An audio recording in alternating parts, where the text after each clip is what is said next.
Hi! వామ్ చారండి. So, వామ్ తాలింపుతో పెట్టే చారనమాట.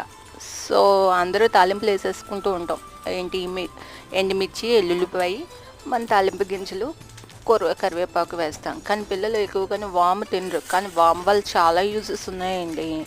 So, మనకి లోపల అల్సర్ లాంటివి, లేకపోతే కడుపు మంటలు లాంటివి, లేకపోతే కడుపులో వికారం లాంటివి ఉంటాయి కదా! అలాంటప్పుడు వాము మనం తింటే చాలా మంచిది. కానీ వాము తింటే మనకి నాలుక మండిపోతది.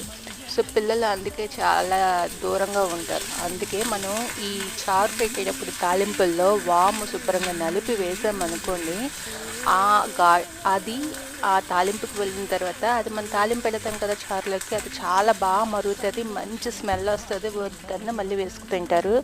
సో వ్యూయర్స్ ట్రై చేయండి. వీలైతే మాకు ఒక సబ్స్క్రైబ్ చేస్తే మీకు ఇలాంటివి ఎన్నో టిప్స్ చెప్తాం.